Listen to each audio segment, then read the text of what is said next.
Hi! இன்னைக்கு நம்ம பார்க்க போகிறது சண்டே ஸ்பெஷல் மட்டன் சூப்பு தாங்க. இது வந்து ஹெல்த்துக்கு ரொம்ப நல்லது.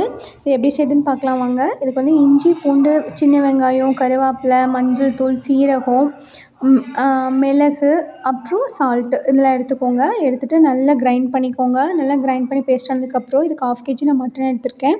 அதில் வந்துட்டு இந்த பேஸ்ட் இருக்கு இல்லைங்களா, அதில் ஆட் பண்ணிவிட்டு இது முழுகிற அளவுக்கு தண்ணி ஊற்றி வச்சுருங்க. இது வந்து நீங்கள் சால்ட் வந்து தேவையான அளவு சேர்த்திக்கலாம். சேர்த்திட்டு ஒரு 8 to 9 விசில் விடுங்க. கறி வந்து நல்லா வெந்துடும். வெந்து அதில் இருக்கிற இதில் எசன்ஸ் எல்லாம் வந்து இறங்கிடும். ஸோ இப்போ வந்து நமக்கு சூப் ரெடி ஆகிடுச்சு. இது வந்து பார்த்திங்கன்னா குழந்தைங்களுக்கு கொடுக்கலாம், பெரியவங்களும் குடிக்கலாம். இது வந்து எலும்புகளுக்கு ரொம்ப நல்லதுங்க. கால்சியம், ப்ரோட்டீன் வந்து நிறைய இருக்கிறனால மூட்டு வலி பிரச்சனை இருக்கிறவங்க தாராளமாக எடுத்துக்கலாம். ரத்த சோகை இருக்கிறவங்க வந்து இந்த சூப் வந்து வீக்லி ட்வைஸ் அந்த மாதிரி குடிக்கலாம். ரொம்ப நல்லது. அதே மாதிரி ப்ரெக்னென்ட் லேடிஸ் ஆஃப்டர் ப்ரெக்னென்சி வந்துட்டு இதை எடுத்துக்கோங்க. ரொம்ப நல்லதுங்க. அது மட்டும் இல்லாமல் இதில் வந்துட்டு நிறைய சத்துக்கள் இருக்குது. வயிறு பிரச்சனை அந்த மாதிரி இருக்கிறவங்க, வாயு பிரச்சனைகள் அந்த மாதிரி இருக்கிறவங்கள வந்து இதை தாராளமாக எடுத்துக்கலாம். இது செரிமானத்தையும் வந்து சரிப்படுத்துதுங்க. இது ரொம்ப நல்லது. இதை எடுத்துகிட்டு ஃபீட்பேக் சொல்லுங்கள். இந்த வீடியோ பிடிச்சிருந்தா லைக் பண்ணி சப்ஸ்கிரைப் பண்ணுங்கள்.